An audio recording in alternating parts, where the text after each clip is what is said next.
Hello and welcome to Building a Foundation for Inclusion, How to Overcome Barriers to Inclusive Mindsets. This session is presented by the one and only Vince Martinez. He is the senior partner from Culture Partners. And I am Janelle Mercado. I'm the SIP project coordinator. I'm thrilled to be your moderator for this breakout session. First, I want to go over a few logistics. This session will be recorded and archived on the conference agenda page. After the conference, for 1 month, it will live there, but then it's going to transfer over to our website, so don't you worry. We also have enabled closed captioning, so please click on the CC button on the bottom right-hand corner of your screen for closed captioning. We also have a Spanish interpreter, so join the Spanish interpretation room for Spanish translation. And we have our ASL interpreter, Gay, who is here to interpret the entire session. Thank you for being here with us this morning.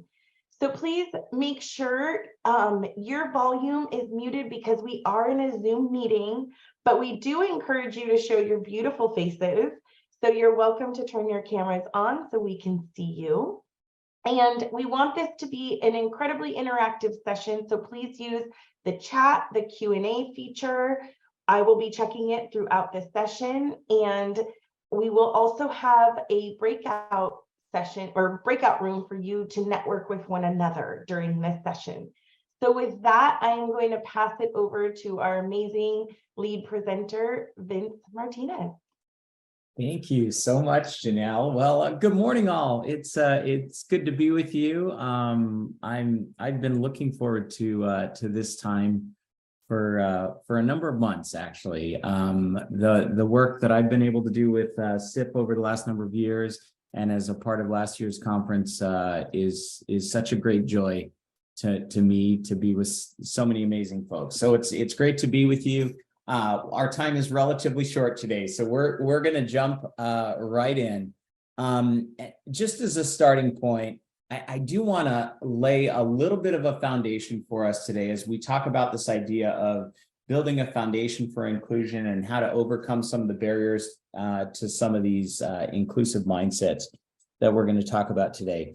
Having worked with teams and leaders all over the organization, all over the world, quite frankly, for the last 30, almost 35 years, the last 10 here at Culture Partners, I have come to learn something quite, I don't know if it's interesting, but to me, it's fascinating how much it comes up. And it's simply this: when it comes to the idea of mindset or the beliefs and the experiences that we create for each other, what we have found in all of our research and all the work that we do is that people's intentions are usually very, very good. Their intentions are good, but sometimes their execution is not exactly what they would hope it to be. Now, just to kind of illustrate this a little bit, I found some photos that I think are a great illustration of this idea of good intentions but poor execution. All right. So let's take a look at some of these. I love this one because ultimately, right, we have to think safety first. As this gentleman standing on the two handrails, hanging up the "Think Safety First," banner. Good intentions, perhaps not the best of execution. How about this one? This may be reminiscent of a scene that played out in some of your families over the years or something, perhaps. Right? We gotta change the light bulb. Gotta deal with it. Good intentions, poor execution.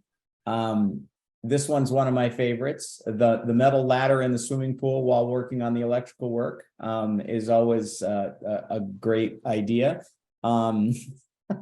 There's a few of these that you kind of shake your head a little bit, and some of you may think these probably fit better in the dumb ways to die category than good intentions instead of poor execution, right? And then this one illustrates yet another great example of probably great intentions. Who doesn't want to be hanging out in their swimming pool with a little bit of power? Make sure you can enjoy your music and your phone and those sorts of things. What could possibly be wrong with this picture? And I know it's a little probably grainy on your side, but for those of you who can't pick it up, you may notice that they were ingenious enough as well to have their floating flip-flops or sandals here to put their power strip on as well. So, you know, great intentions, but poor execution. With that in mind, team, I do want to bring this around full circle. In this space that you're working in, the reality is there are tons of experiences that are created every day for people that are helping us move forward or slowing us down in our inclusion efforts. And we are fortunate enough today to have a video to share with you. And Janelle, I may even have you provide a little bit of background here so I just don't get emotional as I even go to start this video. But this is Rebecca, and Rebecca is a member of the SIP team that you're going to see this video. And she has her own set of unique experiences that she's going to share with us in this video around her particular inclusion journey. Janelle, what would you add relative to that before we get this video started?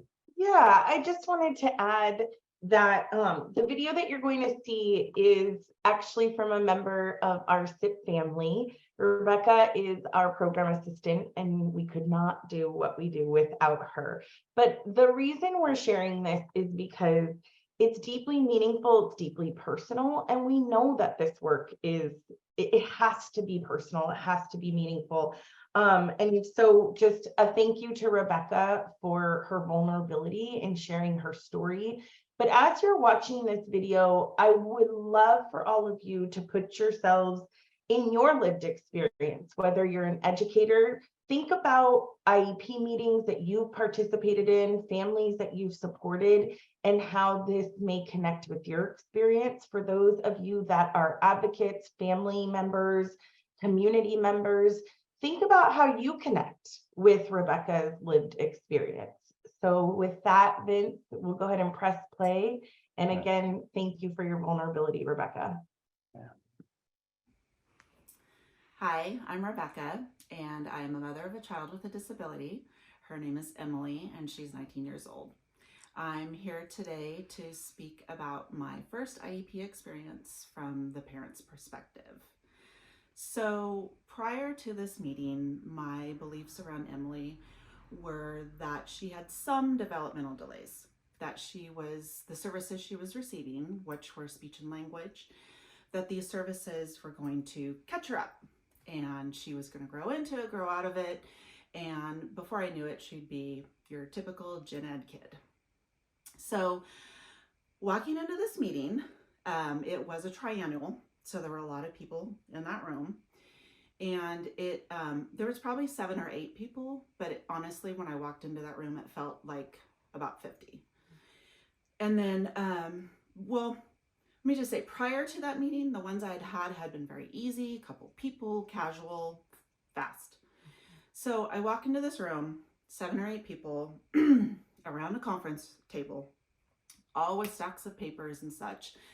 And I was instantly overwhelmed, instantly anxious. And I thought, I had no idea who these people were. I didn't know why they were here. I just couldn't understand it. So we sit down, the meeting gets started, and I sit there and I listen to them. And it's Emily's deficient in this. Emily underperforms on that. Emily's score is low on this. And it was 2 hours of how she was deficit and how she was not right.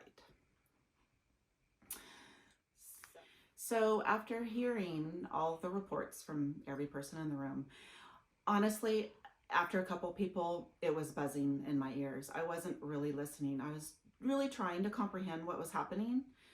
But essentially, my beliefs came crashing down that my daughter went from being delayed and gonna be a typical kid to she's disabled.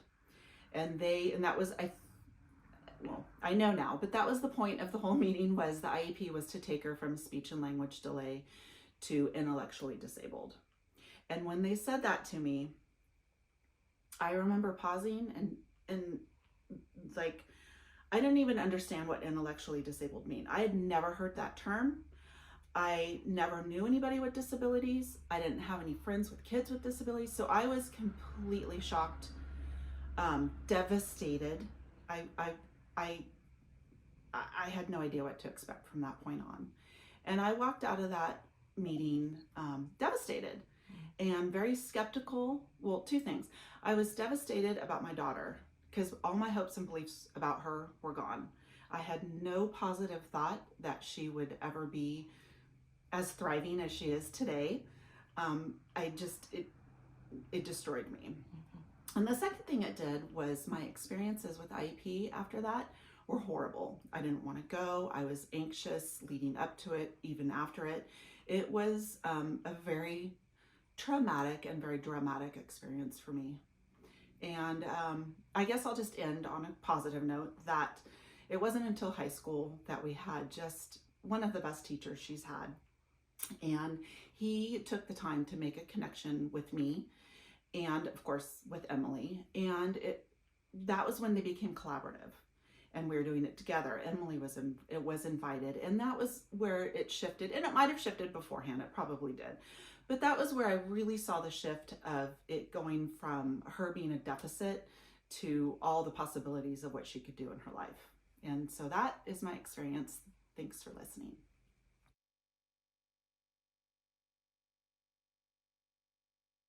All right, team.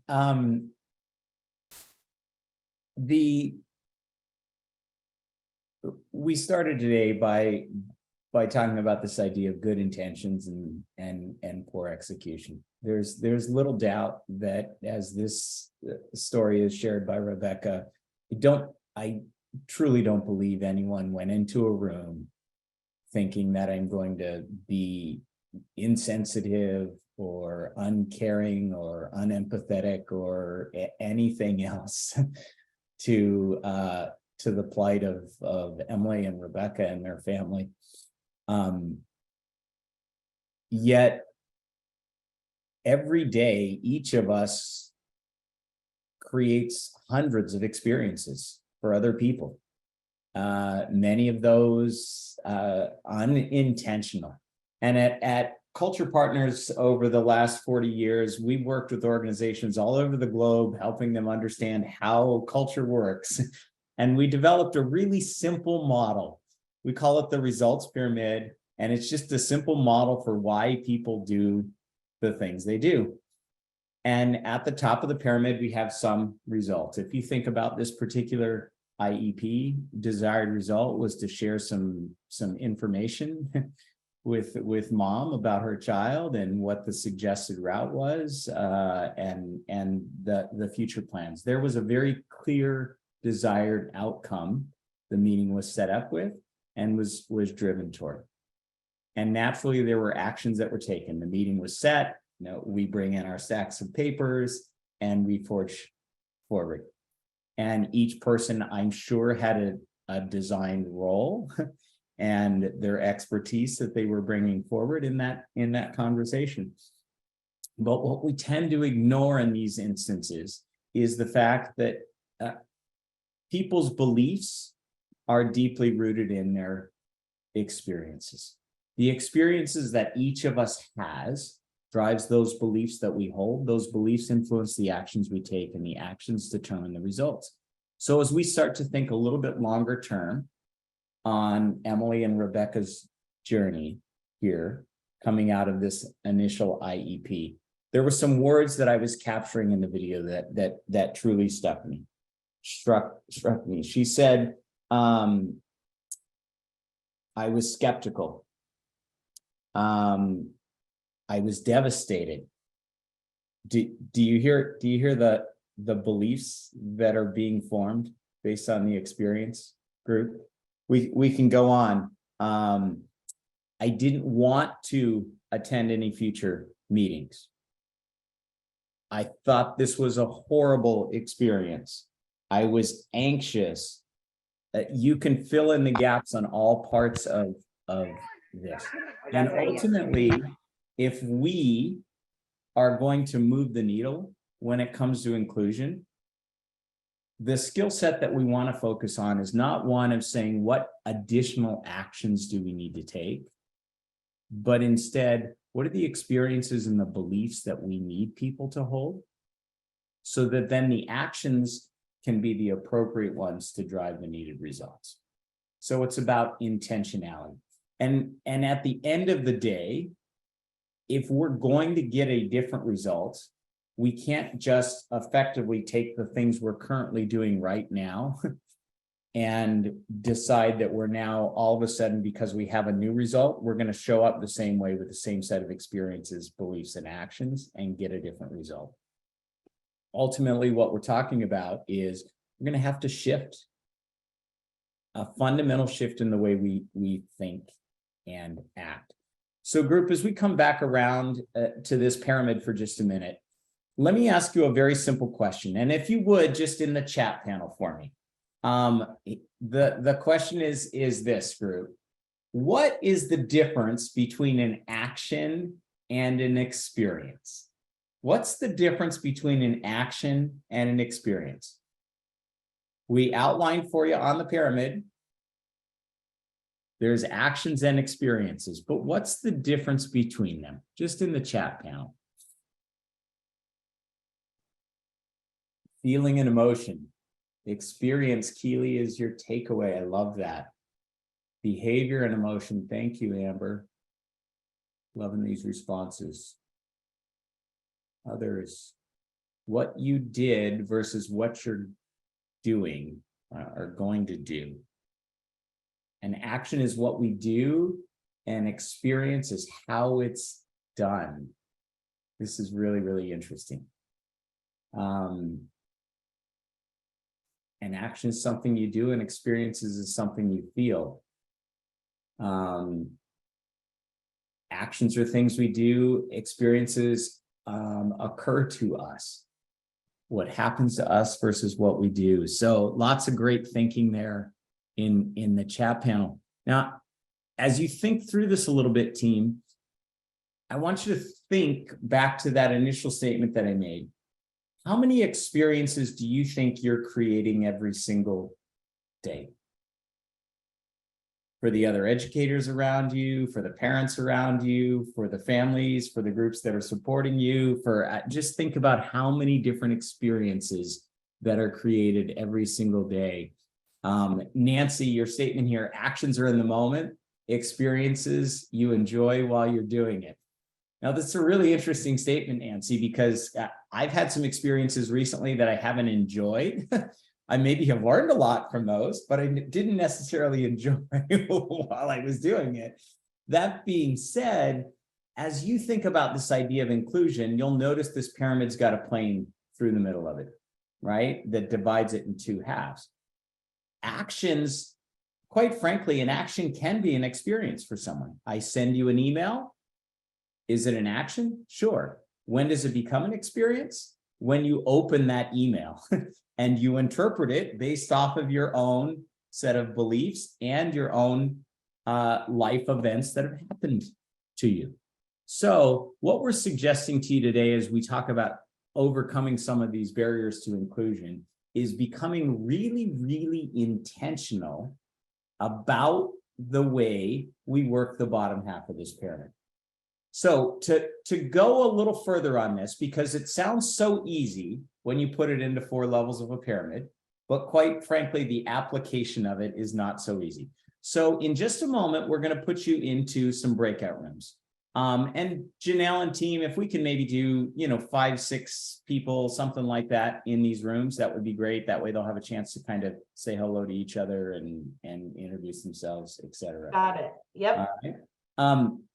So team, here's going to be the ask in these breakout rooms. You heard Rebecca's story here. What are some of the actions that could have created a different experience for Rebecca? She told you it took her years to get to a spot where that powerful experience had to be overcome by a series of other things that people had to do. So identify what are some of the actions that could have been created or could have created different experiences for her. Easiest way to do this group is in the room, just have somebody just kind of be a scribe for you, just self-select somebody to capture this information. Identify those experiences, talk about them, throw them out to each other. And then when we come back, scribes, we'll just ask to hear from a few of you about what you talked about. And ultimately what we want to know is why would that experience potentially have changed the outcome here? All right, so we're going to spend a few minutes here working on this, and then we're going to come back and hear from you. So group, before we open the breakout rooms, what questions do you have for us on the ask here? Not seeing anything, Janelle, from my side. I don't know if you're seeing anything on yours. I am not, Vince. I think All folks are ready to go. So team, make sure you say hello to your newfound friends and colleagues here in the breakout rooms. And we'll look forward to hearing back from you in about 5 minutes about how you think the actions could have changed to create a different experience for Rebecca and her family. All right. All right, opening up all rooms now. Welcome back, team. Hopefully you got a chance to meet some new people, some new faces. We're anxious to hear what your discussions were. So if you'd like to share with us, feel free to either raise your hand or just take yourself off of mute and we'll distinguish through the chaos. So, I see Allison O'Brien has her hand raised. Allison, go ahead, please. Hi, in our breakout room, we talked about the action of, building rapport ahead of time and giving possible ideas of outcomes for different routes that a family might think about taking so that they have a better idea of what they choose and what might happen from their choices in the IEP team meetings, but also giving them the authority sort of to tell us what they're hoping for. I think what I love, I just heard you say, Allison, is that we're empowering students and families. We're taking the power from the educator and we're handing it to students and families. And I think that is an incredible perspective and way to collaborate at a really high level. No one is a better expert in the students other than the students and the family, right? Right.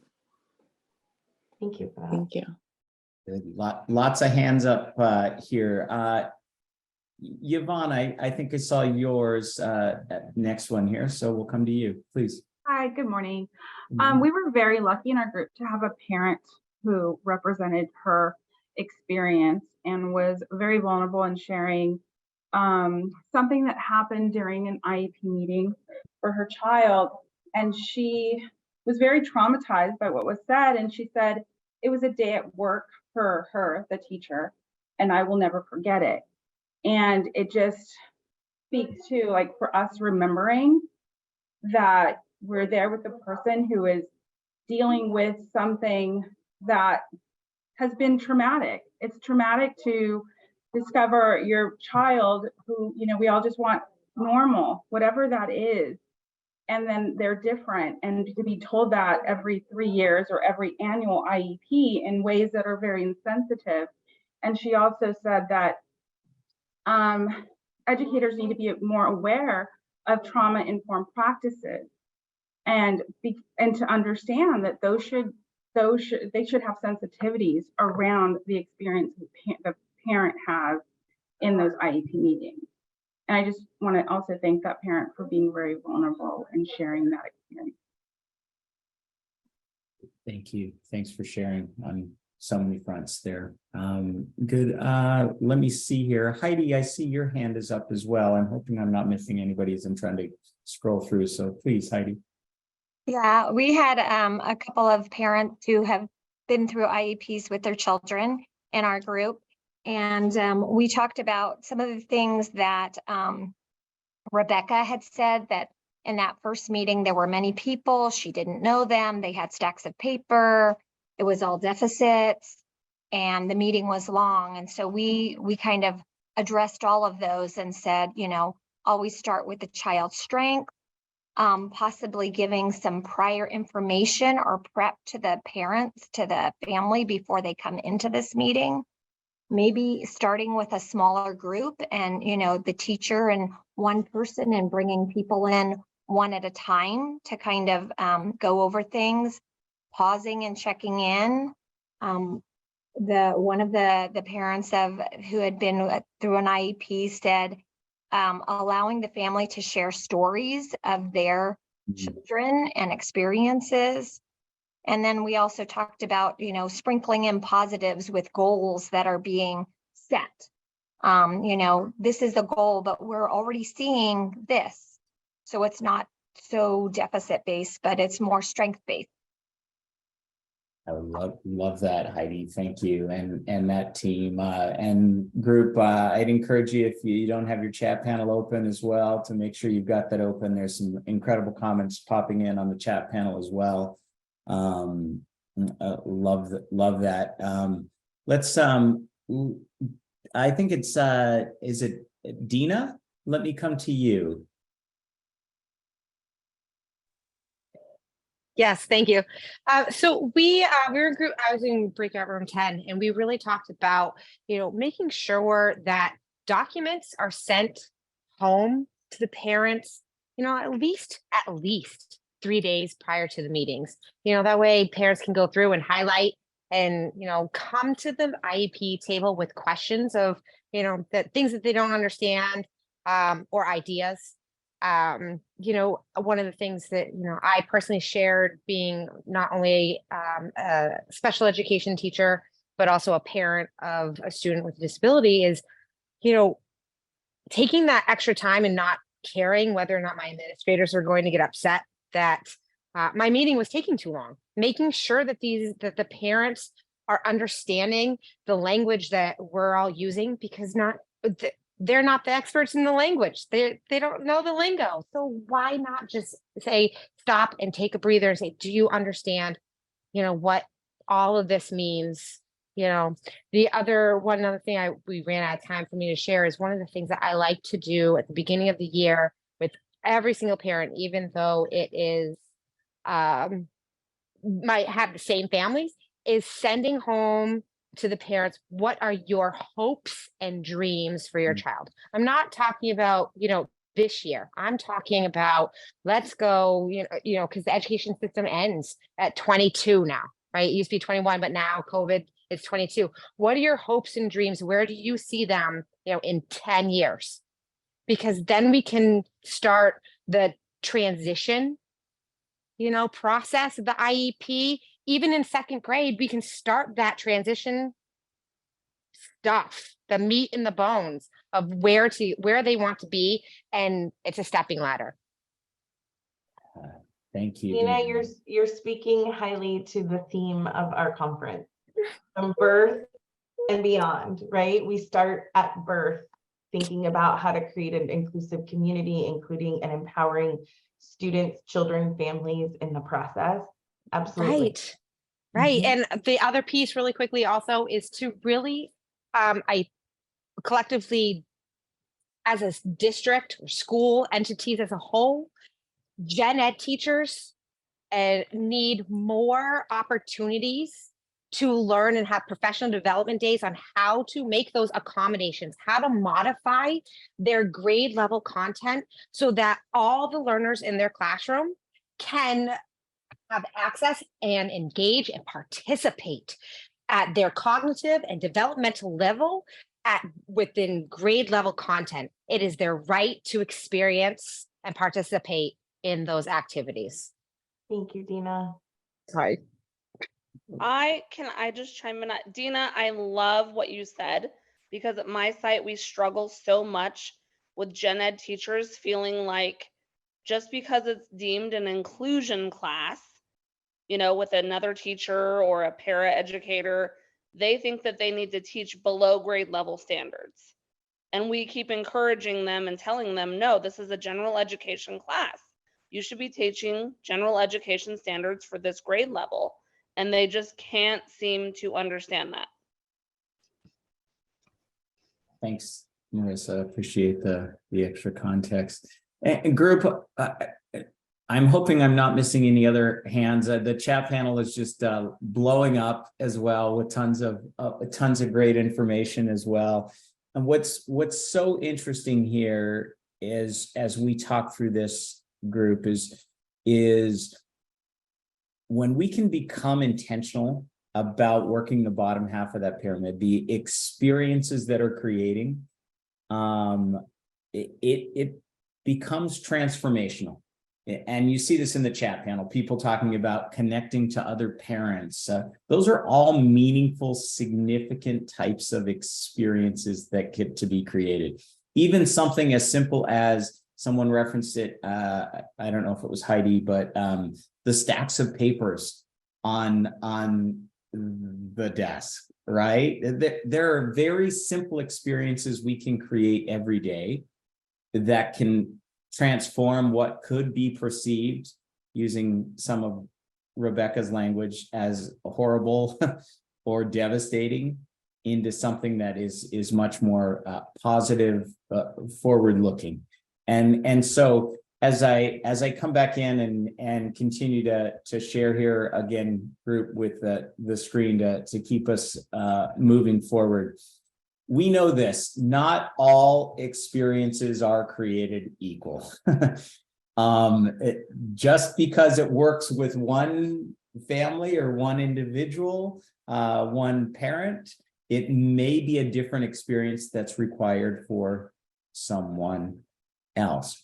Now, at Partners in Leadership, Culture Partners, over the last 40 years, we've done a lot of work on this idea of different experience types. And we found that there are 4 different types of experiences that are created.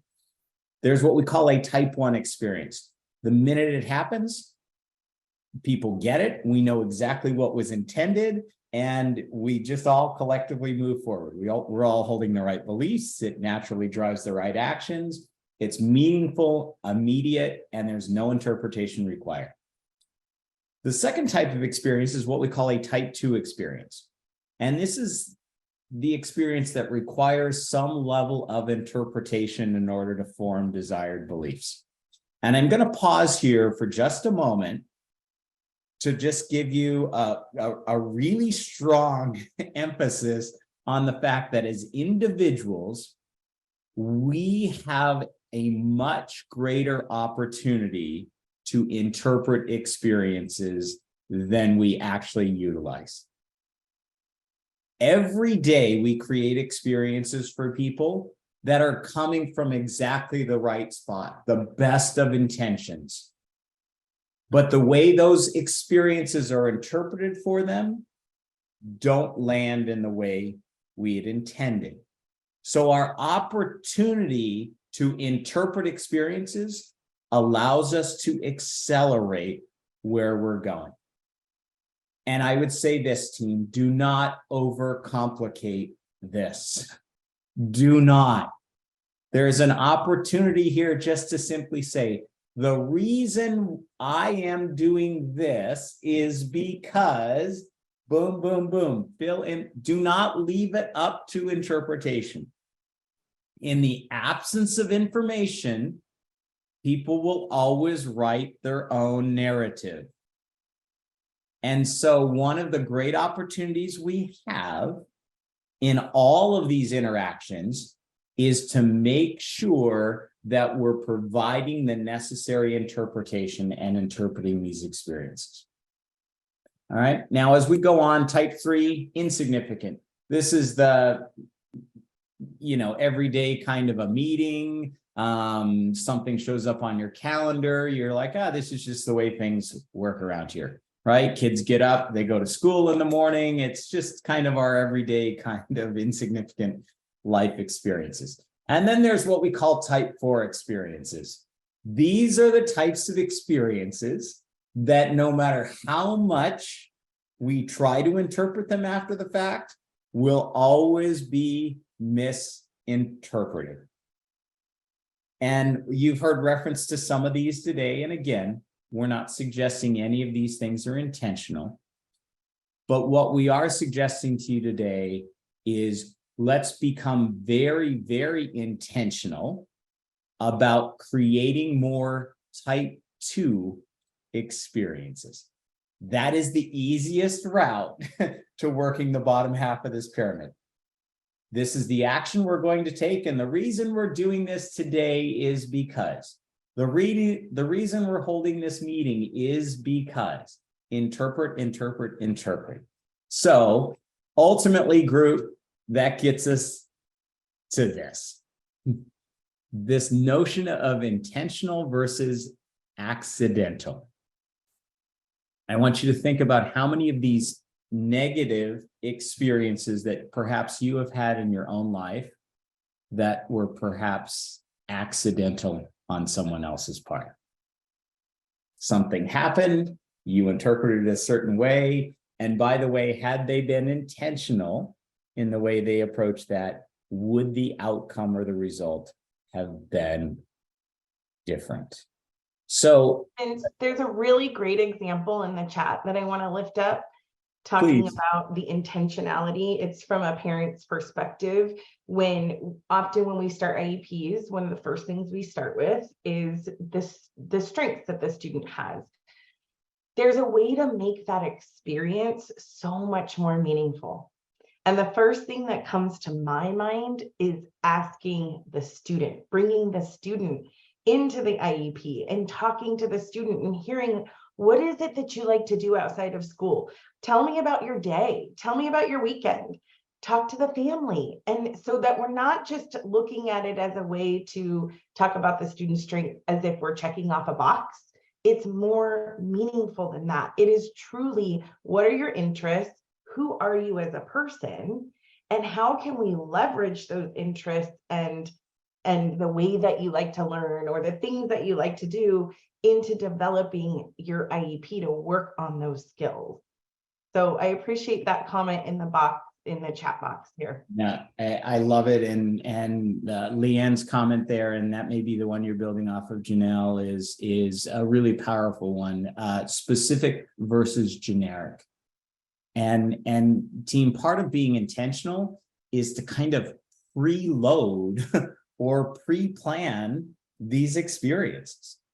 We can just come into a meeting and say, your student's a joy to have in class, a la, I've got a choice from 16 things on Scantron to choose about whether or not your student's behavior is a certain way in class, right? Pick the multiple choice. Or I can have a very specific example to reference from the beginning about what they do to bring joy to me as an educator every day, or the specific things they're doing to bring people closer in the classroom. And now the experience is very different, because not only is it not generic, but it becomes very personal now. And ultimately, every experience has some common denominators to it, and we won't have time to go into all of those. But one of those is it's personal. Experiences are personal. The trip you took across the world at one point in your life that you remember and you always recall, or your high school graduation, or the birth of a child, or whatever it is, the reason those are so significant is because they're so personal. And even though other people have done similar types of things, their journey was not your journey. And so as we continue to move forward here, I love this quote from Alan Cohen. When your intention is clear, so is the way. Ultimately, when we can be very clear about where we're going and align the intention of experience creation to that, the clarity becomes so much greater for everyone. So I do, in the remaining time that we have, group, we've only got about 8 or 9 minutes here remaining. In the remaining time that we have, I do want to give you a couple of other key things that we found can be really, really impactful experiences that can be created, and can be created very, very easily. for you. You heard some reference to a little bit of this earlier, but the stories we tell and the recognition we give are powerful experiences. If my experience coming into an IEP is one of stacks of papers and overwhelmed and just tune this whole thing out because I'm lost in all of that, you can see where the narrative that begins to write for me is one that is not helping us move forward. And I love the comment in the chat panel. And I think it was Jillian who said, we need to consistently reiterate that special education is a support, not a place.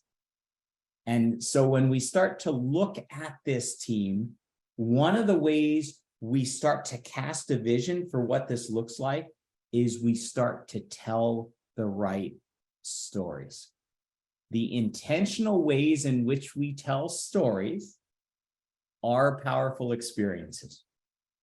There is a reason we started today's session with Rebecca's video, because quite frankly, the story is far, far more powerful than anything I will say to you today. The story will always become a powerful experience.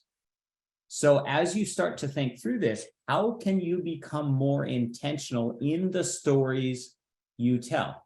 What stories do you need to be telling administrators? What stories should you be telling parents, children, the community about the critical things that you're working on every single day? Because ultimately, most stories that are told in the world are about the things that are not working or that are broken or the shortcomings that people or teams or individuals have. And what we're suggesting to you today is let's begin to shift that narrative. Let's begin to tell stories and start to recognize the progress that we are making here. And group, the concept is a simple one. Water what you want to see grow. Water what you want to see grow. So it would make sense that if what I'm looking to do is advance a student from A to B, I want to recognize any progress that's helping move along that continuum. Because as a parent of 5 children myself, I can tell you I found myself many times in a trap of going to my kids and telling them what not to do instead of saying, that was amazing. That's exactly what this looks like, right? Praise and recognition have been proven time and time again to incentivize people to want to do it more and do it more often. And Vince, I just want to add, there was a really valuable point added to the chat.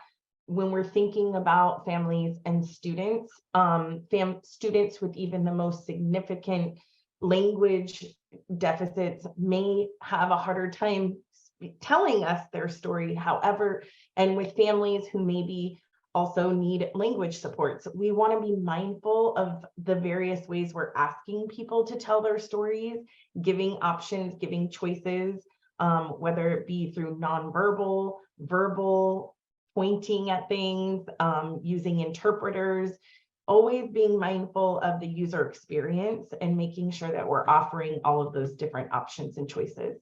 Yeah, Janelle, I love that, because I look at Keely's comment in the chat panel about, oftentimes our children can't articulate what has happened to them during the course of the day. Group, imagine how different that experience would look for you as a parent if you received the email or the phone call from a teacher who said, let me tell you about the amazing child you had in my classroom today. Right? Because what I get from my children when I say, hey, how was your day? fine, good. And that's on good days. And so ultimately, when I find out something wasn't good, was usually through another type of a channel. And so one of the powerful experiences we can create, and I would encourage you to do, is who can you recognize today for something that you thought, boy, that was really good, but perhaps you didn't express it. If that thought has come across the top of your head, who can you send a quick email to? Who can you send a text to? What parent could you reach out to?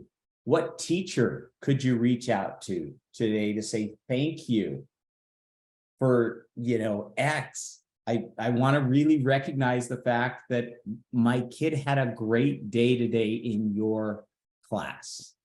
You talk about a foundational type of experience that starts to shift beliefs and also starts to engage people differently. So I love this in the chat panel. Dina, your point, behavior is communication. Absolutely true.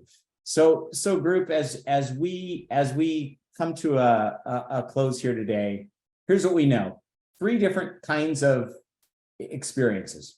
Behavior, this goes right in line with where Dina went. So thanks, Dina. I'll send you the check in the mail for getting out in front of us here. All right. The direct interaction that we have with others. Those are powerful experiences. The second thing, the narrative that we tell. If the narrative I'm telling as a general education teacher is, boy, this is really hard and I'm not good at it, not that I'm improving or getting better, or I want to be the best I can be. By the way, there's a narrative that's being written about you as an educator too, when you start to say that I can't do this or it's not possible.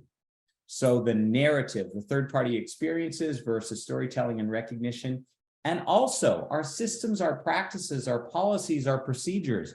Do we bring 7 people into the IEP and only have 1 person speak while everyone else sits there with their stack of papers just nodding their head, right? Just think about how the policies, practices, or procedures that we have are creating experiences, and are those the right experiences to drive the necessary beliefs? So group, I want to end here, and I told Janelle I would try not to get emotional on this, and it's going to be difficult. But you heard about Emily. This is Emily as a young little girl, and boy, the light and the joy that you can see in her face and her eyes is amazing. What I love about this is Emily as well. As you can see, at a very, very special time in her life. And it took a group of people like all of you represented here today to help Emily get to this point. It also took a really, really special mother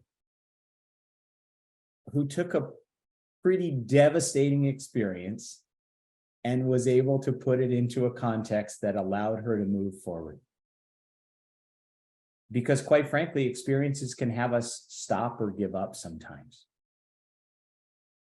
We owe it to each other as we talk about this idea of inclusion to make sure that we're putting our best foot forward every day. And that we understand that the piece we get to control is not those cards that were dealt, but in fact, the experiences we create for each other every day. So group, thank you for all you do. Thank you for all you are. It's always such a pleasure to be with you. I wish we had more time to spend with you today, but hopefully we'll get a chance to meet again and spend some more time unpacking these subjects. So thanks so much, Janelle and the SIP team, for allowing me to be here today. We really appreciate you all. Thank you, Vince. Thank you, Rebecca. And thank you, Emily. She is our resident fashionista. And let me tell you, Emily is doing some bright things. So you'll see her in her future. And don't miss DJB Diamond in the break. She is rocking some tunes over there. So jump back into the agenda and go see DJB Diamond. And we'll see you in the next breakout session. Thanks, everyone. Thanks all. Have a great day.